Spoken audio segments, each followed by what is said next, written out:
Centuries ago, they were taken across an ocean, not as travelers, but as cargo. They were taken not just from their land, but from their names, their guts, their languages, and the silence of their ancestors. They crossed waters that remembered every scream, every chain, every prayer whispered in the dark. But what the world forgot is that they didn't leave empty-handed. They carried with them the rhythm of drums, the wisdom of elders, the fire of resistance. From the libraries of Timbuktu, where scholars debated philosophy under desert moons, to the palaces of Benin, where bronze casters told history in metal, to the dense forests of the Congo, where rulers wore leopard skins and traced lineage through sacred drums. Africa was rising in its own image, until the waves brought steel and greed. The transatlantic slave trade would become the largest forced migration in human history. Over 12 million African men, women, and children torn from the land of their ancestors. They did not come willingly. They did not come silently. Some passed through the dark corridors of Elmina, where stone floors still whisper the names of the lost. Others were held in coastal forts like Vida, Bunce Island, and Cape Coast, crammed into ships with less space than coffins.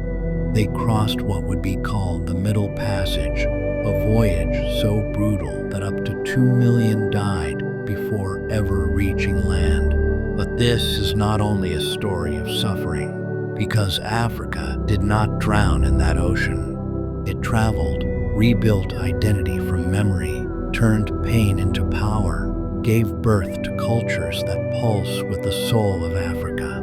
It crossed continents in song, in spirit, in skin. It resisted in every language it was forbidden to speak.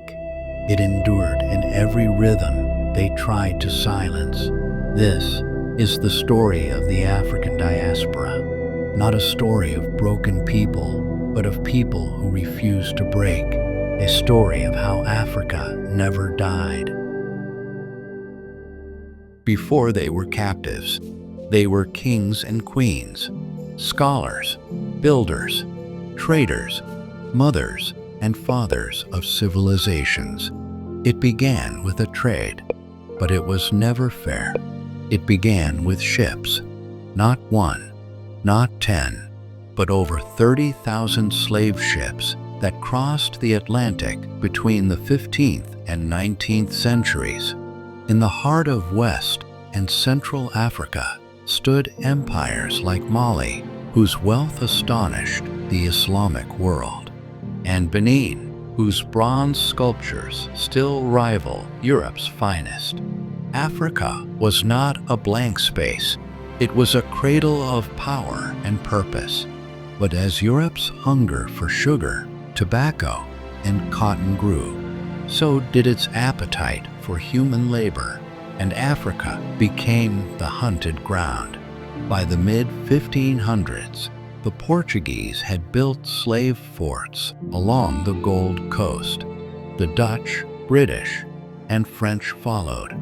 A grotesque alliance formed. Foreign traders supplied weapons, and some African rulers, like those of Dahomey, captured and sold rival tribes into bondage. Villages were raided at night. Children were taken from their beds. Entire towns vanished without a trace. From Luanda in Angola to Ouidah in Benin, millions were herded into slave forts, left in dungeons for weeks, sometimes months. Many died before even seeing the ocean. Those who survived were marched through the door of no return, a cruel symbol that marked the end of everything they knew. Packed into the hulls of ships like cargo, sometimes 400 people on a single vessel, they lay chained in their own waste, side by side for weeks. Disease and suicide were constant.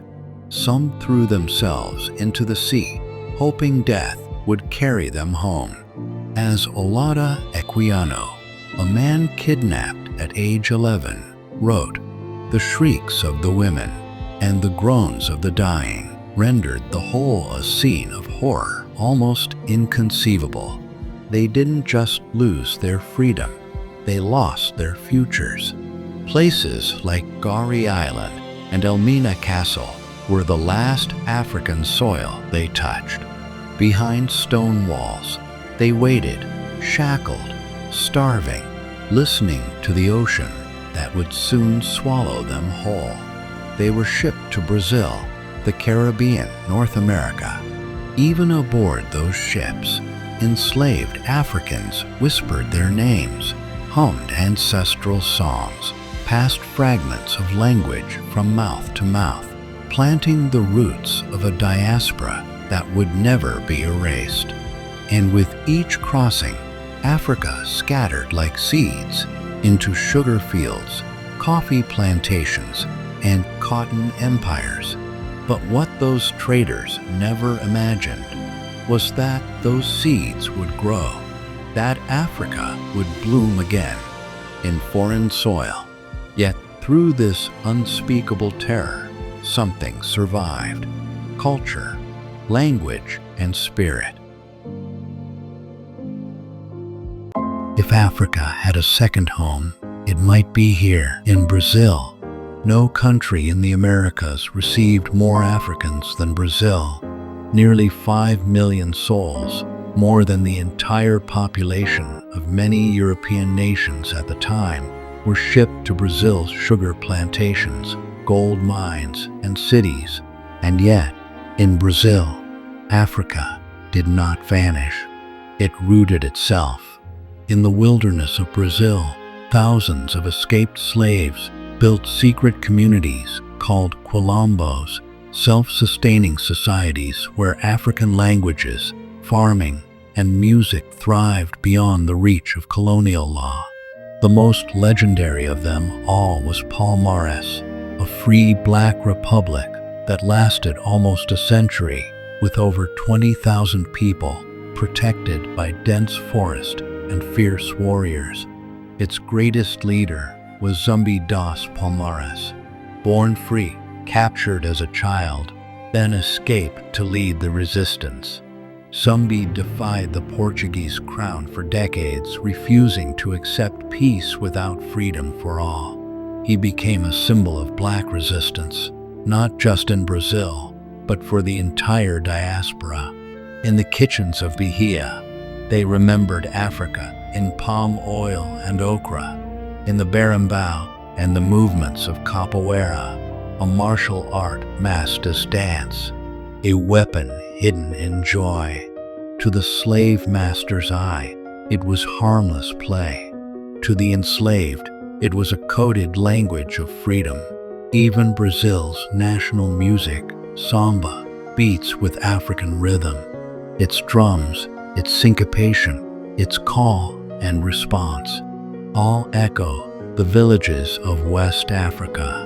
In samba, in the Portuguese language shaped by Bantu accents, in the faces of its people. In the state of Bahia, the old rhythms still echo. Women still dress in the flowing white of Yoruba priestesses.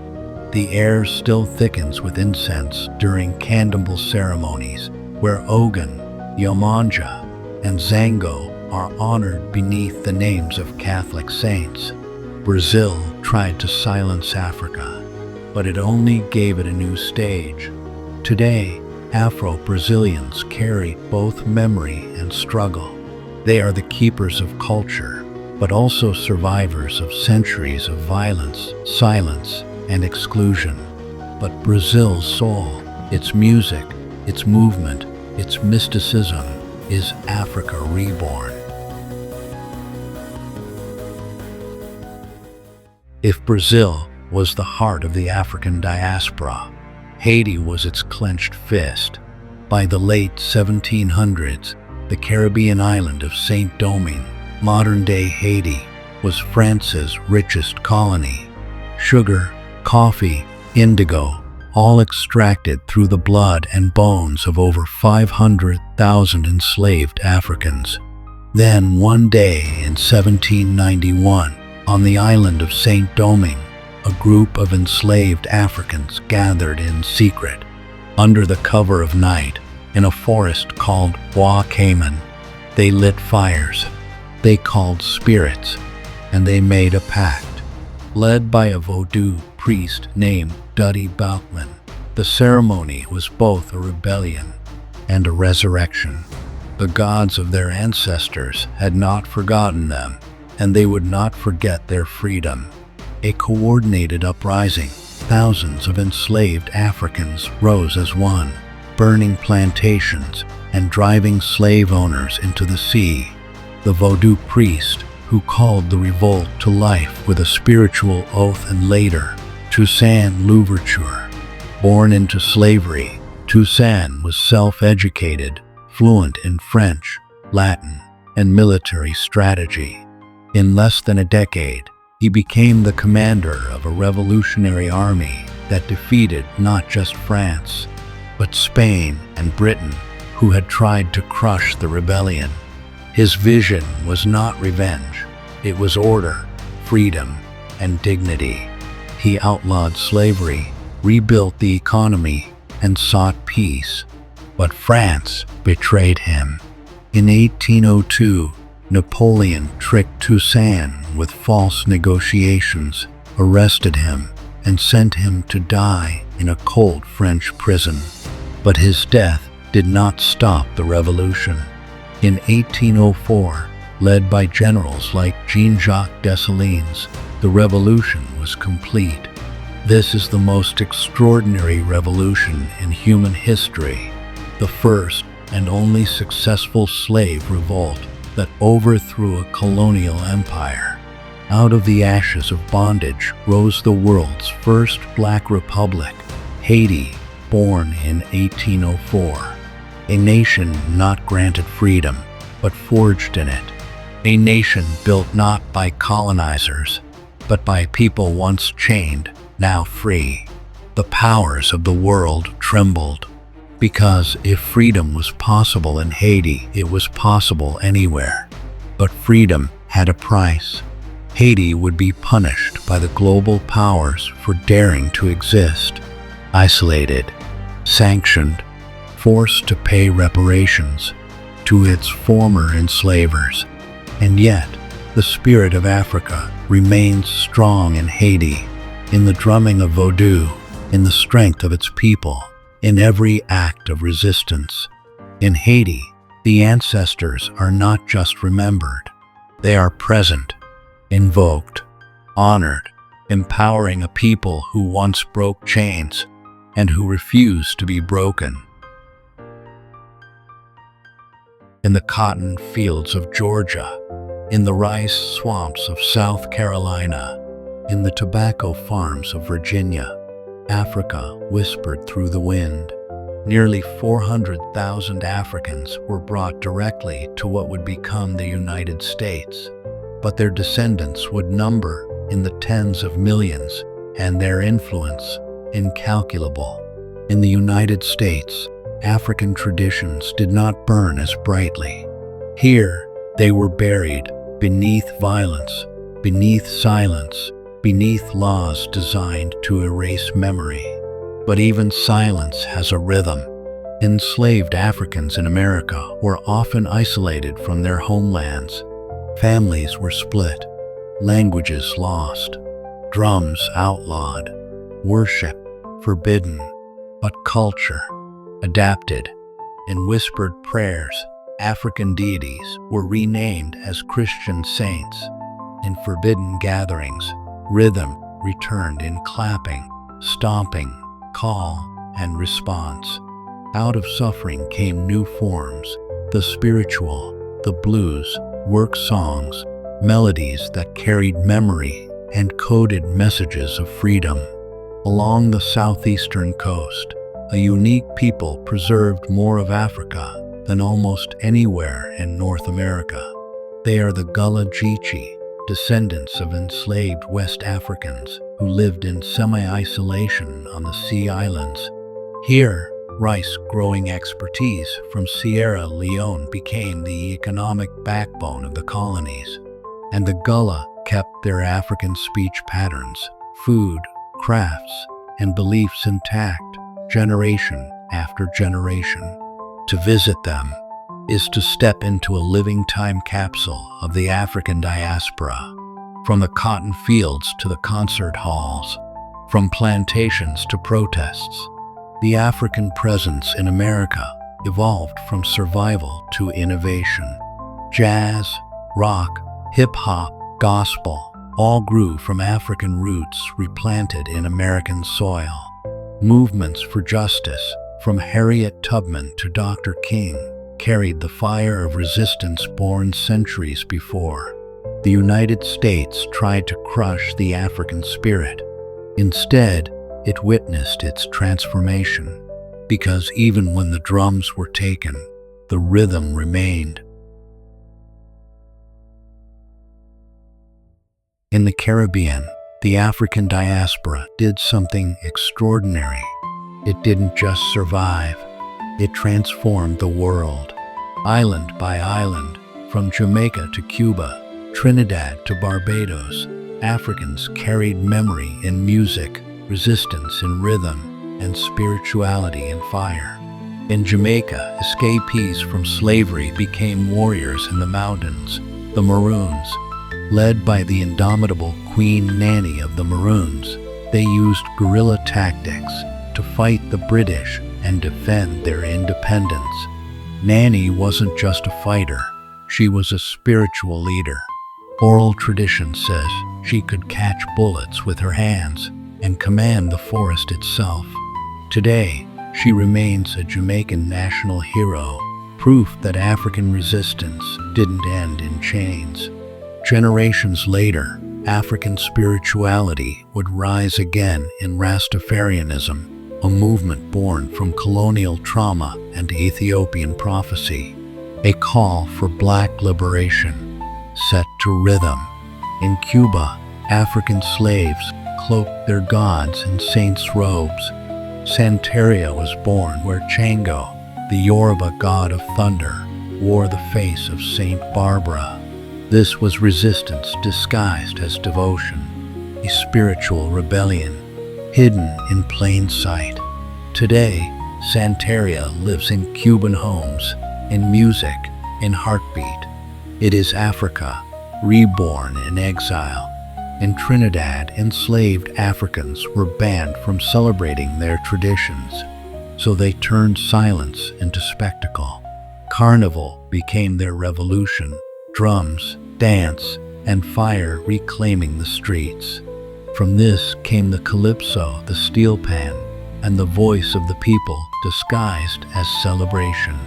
Through rhythm, Africans in the Caribbean fought back, laughing at empire, dancing over trauma, remembering their ancestors with every step. And in the hills, the Maroons, escaped Africans who built free communities deep in the forests and mountains. They fought off empires. They carved out freedom with machetes and memory. Today, in the Caribbean, the line between Africa and now is thin. It's in the food, the drumbeat, the dream, the defiance. These islands do not forget. They carry Africa with rhythm, fire, and fierce joy. 5 centuries after the first ship sailed, the African diaspora is no longer a tragedy. It is a miracle of survival. Africa lives on, not in one place, but in millions of faces, thousands of traditions, and countless languages reborn in the new world. Across the Americas, Afro-descendants are retracing their steps, not as the enslaved, but as seekers, seeking names, origins, meaning. In Ghana, they call it the Year of Return, a global call for descendants of the diaspora to come home, not just in body, but in spirit. In Brazil, Afro-Brazilians are rising to reclaim their place in a country built on their backs. In Colombia, Garifuna and Palenque communities fight for land and culture. In the U.S., young artists turn trauma into poetry, identity into power. In Jamaica, it smokes wisdom through dreadlocks and drums. Today, the diaspora is not just history, it is living memory. In London, Toronto, Paris, New York, Johannesburg, Black communities speak with the soul of a continent they may never have seen, but never stop knowing. Whether they call it Sankofa, Ubuntu, or ancestral energy, the connection is real. They may not remember every word, every village, every drum beat, but in their music, their rituals, their resistance, Africa speaks. Africa was scattered, but never broken, forgotten by empires, but remembered in spirit. The diaspora is not the end of the story. It's the beginning of a return. The African diaspora is not a side story in world history. It is world history, from chains to churches, from plantations to parliaments, from loss to legacy. Africa's children have shaped the earth beneath their feet. Footage, Black leaders from across time to San Louverture, Zumbi das Palmares, Harriet Tubman, Bob Marley, modern activists, artists, scholars. They carried more than pain. They carried genius, and they passed it on. To understand the diaspora is to understand the human will to survive, to create, to rise. The slave ships scattered bodies, but they never scattered the soul. This is not a story of what was lost. It's a story of what still lives. If these stories moved you, subscribe to this channel, share this video, and join us as we uncover the hidden roots, voices, and victories of Africa across the world.